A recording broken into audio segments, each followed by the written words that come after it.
போன வேலை என்னாச்சு? நான் சொன்ன அடையாளத்துல உள்ள அந்த பொண்ணை கண்டுபிடிக்க முடிஞ்சதா? அந்த பொண்ணை பத்தின தகவல் உன்னால விசாரிக்க முடிஞ்சதான்னு பரபரப்பா மன்ன கேக்குறாரு. மன்னா, நீங்க சொன்ன இடத்துல நீங்க சொன்ன அடையாளம் உள்ள அந்த பொண்ணை கண்டுபிடிச்சிட்டேன். அந்த பொண்ணோட விவரத்தையும் கேட்டு தெரிஞ்சுக்கிட்டேன். அந்த பொண்ணு யாருன்னா நம்ம ஊரு ஏகாலி வேலன் வீட்டு பொண்ணு தான். நீங்க பார்த்த அந்த பொண்ணுன்னு வீரன் சொன்னதும் மன்னருக்கு ஏகாலி வீட்டு பொண்ணை கல்யாணம் பண்ணலாமா வேணாமன்ற யோசனை எல்லாம் போகவே இல்லை. உடனே அந்த வீரன் கிட்ட நீ போய் அந்த ஏகாலியை பார்த்து மன்னர் உங்களை பார்க்கணும்னு சொல்றாரு. நீங்க நாளைக்கு காலையில அரண்மனைக்கு வந்து மன்னரை பாப்பீங்களா? உங்ககிட்ட மன்னர் முக்கியமான விஷயம் பேசணும்னு சொன்னாரு அப்படின்னு தகவலை சொல்லிட்டு வான்னு அந்த வீரனை வந்த கையோட திருப்பி அனுப்புறாரு. அந்த வீரனும் மன்னர் சொன்னபடியே ஏகாலியை தேடி பிடிச்சு மன்னர் சொன்ன விஷயத்தை அப்படியே சொல்லிடுறான். அதை கேட்டதும் வேலனுக்கு மனசுக்குள்ள 1000 கேள்வி போடுது. மன்னர் எதுக்காக நம்மள வர சொல்லியிருக்காரு? நமக்கு தெரிஞ்சு எந்த தப்பு தண்டாவும் நம்ம பண்ணலையே. மன்னர் என்ன பேச போறாரோ ஏது பேச போறாரோன்ற குழப்பத்துல அரண்மனையில இருந்த ஆள் வந்ததை வீட்டுல யாருக்கிட்டையும் சொல்லாம விட்டுறாரு. பொழுது விழுந்துருச்சு. வேலனுக்கு தூக்கமே வரல. அசந்து தூங்காமலே அடுத்த நாள் பொழுது விடிஞ்சிருச்சு.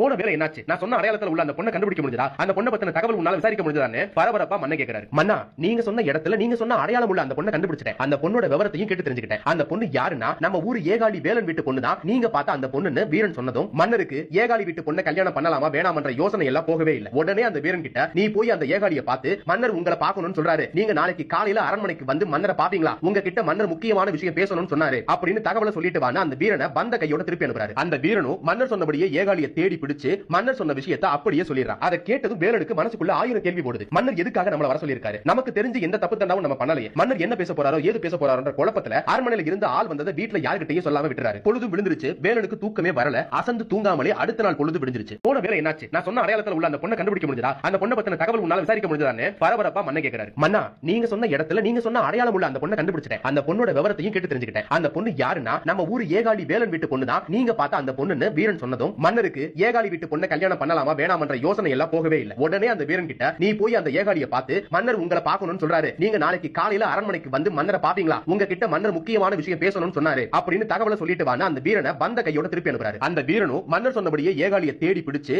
மன்னர் சொன்ன விஷயத்தை அப்படியே சொல்லிடுறான். அதை கேட்டதும் வேலனுக்கு மனசுக்குள்ள 1000 கேள்வி போடுது. மன்னர் எதுக்காக நம்மள வர சொல்லியிருக்காரு? நமக்கு தெரிஞ்சு எந்த தப்பு தண்டாவும் நம்ம பண்ணலையே. மன்னர் என்ன பேச போறாரோ ஏது பேச போறாரோன்ற குழப்பத்துல அரண்மனையில இருந்த ஆள் வந்ததை வீட்டுல யாருக்கிட்டையும் சொல்லாம விட்டுறாரு. பொழுது விழுந்துருச்சு. வேலனுக்கு தூக்கமே வரல. அசந்து தூங்காமலே அடுத்த நாள் பொழுது விடிஞ்சிருச்சு.